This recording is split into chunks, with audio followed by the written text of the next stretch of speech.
Hello everyone, আসসালামু আলাইকুম। Welcome to Geotech. তো আজকের ভিডিওতে আমি আপনাদেরকে দেখাবো কিভাবে আপনারা অ্যাডোব ইলাস্ট্রেটর ব্যবহার করে অ্যাপেলের লোগো ক্রিয়েট করতে পারেন। অনেকদিন ধরে আসলে আমি graphic design related video upload করে যাচ্ছি আপনাদের জন্য। সো আপনারা যারা আমাদের আগের ভিডিওগুলো দেখেন নাই, অবশ্যই প্রিভিয়াস ভিডিওগুলো দেখে আসতে পারেন চ্যানেলে গিয়ে। আশা করি আপনারা অনেক কিছু শিখতে পারবেন এবং বেসিক থেকে আপনারা শিখতে পারবেন। সো আপনাদের কাছে রিকোয়েস্ট থাকবে, যারা ভিডিওটা প্রথম দেখছেন অবশ্যই আমাদের আগের ভিডিওগুলো দেখে আসার অনুরোধ থাকবে, যাতে হচ্ছে যে আপনাদের যদি কোনো ল্যাকিং থাকে সেটা যাতে ক্লিয়ার হয়ে যায়। সো আমাদের এই ভিডিওটা যারা ফার্স্ট দেখছেন অবশ্যই আমাদের চ্যানেলটা সাবস্ক্রাইব করে দিবেন এবং পাশে থাকা বেল আইকন চাপ দিতে ভুলবেন না। তো চলেন মূল ভিডিওতে যাওয়া যাক। To the summer of love.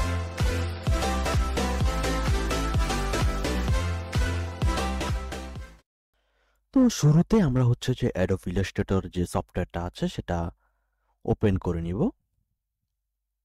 সেখান থেকে আমরা ক্রিয়েট নিউতে যাব এবং ক্রিয়েট নিউতে গিয়ে আমার মন মতো একটা আর্টবোর্ড নিব। সো আপাতত হচ্ছে যে আমরা A4 সাইজের যে আর্টবোর্ডটা আছে আমরা সেটাই সিলেক্ট করলাম এবং এটাকে হচ্ছে যে আমরা ল্যান্ডস্কেপ অথবা পোর্ট্রেট যে মোডে রাখি, কোনো প্রবলেম নেই। তো আমরা হচ্ছে যে ল্যান্ডস্কেপ মোডে রাখি। এরপর আর্টবোর্ড থাকবে একটা, বাকি সব যেভাবে আছে সেভাবে রাখুন, কোনো সমস্যা নেই। এরপর আমরা ক্রিয়েটে ক্লিক করলাম। ক্রিয়েটে ক্লিক করার পর আমরা হচ্ছে যে এখানে আমাদের যেই রেক্টেঙ্গেল টুল আছে, আমরা এই রেক্টেঙ্গেল টুলের সেকশনে গিয়ে আমরা হচ্ছে যে ইলিপস টুলটা নিব। ইলিপস টুলটা হচ্ছে একটা সার্কেল শেপ ক্রিয়েট করবে। সো আমরা হচ্ছে যে এখান থেকে একটা কালার চুজ করে নিই। আপাতত যে কোনো একটা কালার আমরা চুজ করে নিলাম বোঝার জন্য। তো আমরা শিফট প্রেস করে হচ্ছে যে একটা সার্কেল আঁকলাম, এরকম একটা সার্কেল আঁকলাম। তো ঠিক এখান থেকে কন্ট্রোল এবং অল্টার প্রেস করে এই যখন দুইটা অ্যারো আসবে আমরা হচ্ছে এখান থেকে আরেকটা শেপ হচ্ছে যে ক্রিয়েট করে নেব। হ্যাঁ, এই যে আমরা আরেকটা শেপ ক্রিয়েট করে নিলাম, ঠিক এরকম ভাবে একুরেট সাইজটা থাকবে।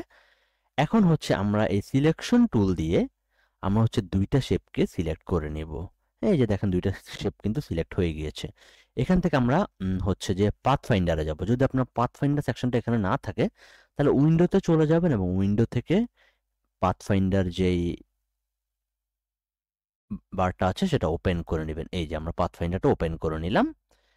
এবার এই দুইটা শেপকে আমরা হচ্ছে একটা শেপে হচ্ছে যে রূপান্তরিত করব, যার জন্য আমরা হচ্ছে এই যে এখান থেকে ইউনিট যেই এটা আছে সেটা আমরা ক্লিক করে দেবো। এই যে দেখেন এটা কিন্তু দুইটা একটা শেপে কিন্তু ক্রিয়েট হয়ে গিয়েছে। এবার আমরা চলে যাব হচ্ছে ডিরেক্ট সিলেকশন টুলে এবং এখান থেকে আমরা এই নিচের জায়গাটাকে হচ্ছে সিলেক্ট করে দিব। যে দেখেন নিচের জায়গাটাকে আমরা সিলেক্ট করে দিলাম। এবার এই মাঝখানে ধরে আমরা হচ্ছে যে এটাকে একটু হালকা করে বড় করে দিব। এবার আমরা যেটা করব সেটা হচ্ছে যে আমাদের এই যে উপরে এবং নিচে দেখেন শেপটা কিন্তু মনে হচ্ছে যে মানে এটা কোণা বের হয়ে আছে। তো আমরা এটাকে একটু রাউন্ড শেপ ক্রিয়েট করে দিব। এর জন্য আমরা কি করব, এটাকে সিলেক্ট করব। এটাকে সিলেক্ট করার পরে এই যে ডটটাকে এটাকে হালকা একটু উপর উঠাই দিব। ঠিক এখানেও সেম এটাকে সিলেক্ট করব, সিলেক্ট করে এটাকে হচ্ছে হালকা একটু নিচে নামিয়ে দিব। হ্যাঁ, এই যে দেখেন এখন হচ্ছে একটা রাউন্ড শেপ কিন্তু ক্রিয়েট হয়েছে। আমাদের স্ট্রোকটা মনে হয় মানে হচ্ছে বেড়ে আছে, তো আমরা স্ট্রোকটাকে হচ্ছে এখান থেকে কমিয়ে দিই। এই যে স্ট্রোকটাকে হচ্ছে 0 করে দিলাম। ঠিক আছে, এখন দেখেন স্ট্রোক কিন্তু নাই। এখন আমাদেরকে কি কি করতে হবে সেটা হচ্ছে যে এই জায়গাটাতে এখানে হচ্ছে যে একটা মানে হচ্ছে যে খাওয়া হয়েছে এরকম একটা প্লেসমেন্ট হচ্ছে যে ক্রিয়েট করতে হবে। তো আমরা হচ্ছে সার্কেল শেপে গেলাম। এবার হচ্ছে এই যে এই জায়গাটাতে এখানে একটা সার্কেল হচ্ছে একে বসিয়ে দিব। হ্যাঁ, এই যে ঠিক এই জায়গাটাতে হচ্ছে আমরা এটাকে বসিয়ে দিলাম। ঠিক আছে, এবার আবার সিলেকশন টুলে যাবে এবং পুরোটা একসাথে সিলেক্ট করব। সিলেক্ট করার পরে এখন যেটা করতে হবে, আমার কাছে মনে হচ্ছে যে আপেলটা একটু বেশি আসলে মানে খাওয়ার ইয়েটা হয়ে গিয়েছে, তো আমি এটাকে হচ্ছে একটু হালকা বের করে দিচ্ছি। এবার দুইটাকে সিলেক্ট করলাম। এবার এখান থেকে এই যে পাথ ফাইন্ডার থেকে আমরা যেটা করব সেটা হচ্ছে এই যে মাইনাস ফ্রন্ট এটাতে ক্লিক করব, দেখবেন যে এটা কিন্তু হয়ে গিয়েছে। ঠিক আছে, ওকে। এবার এই জায়গায় আমাদের হচ্ছে আপেলের যে ইয়াটা থাকে সেটা ক্রিয়েট করতে হবে। তো আমরা হচ্ছে যে আবার ইলিপস টুলে যাব, দুইটা হচ্ছে যে গোল শেপ নিব আগের মতো, বাট এবার মাঝখানে জায়গাটা থাকবে কম। ঠিক আছে, এবার আমরা সিলেকশন টুলে যাব, দুইটাকে একসাথে সিলেক্ট করব এবং এটাতে ক্লিক করে দিব। হ্যাঁ, এই যে দেখেন একটা চলে আসছে পাতা। তো এই পাতাটাকে হচ্ছে যে আমরা একটু বাঁকা করে দিলাম, বাঁকা করে এই জায়গাটাতে হচ্ছে বসিয়ে দিলাম। এই যে দেখেন আমাদের অ্যাপেলের লোগোটা কিন্তু ক্রিয়েট হয়ে গিয়েছে। ঠিক আছে, এবার একটা কালার যদি আপনি চেঞ্জ করতে চান, এটা সিলেক্ট করবেন, সিলেক্ট করে যেহেতু আমরা দুইটার কালার সিলেক্ট করব, মানে ব্ল্যাক হবে, তো আমরা দুইটাকে একসাথে সিলেক্ট করলাম, সিলেক্ট করে কালার প্যানেলে চলে গেলাম, এখান থেকে ব্ল্যাক কালার ওকে দিয়ে দিলাম। দেখেন আমাদের অ্যাপেলের লোগো কিন্তু ক্রিয়েট হয়ে গিয়েছে।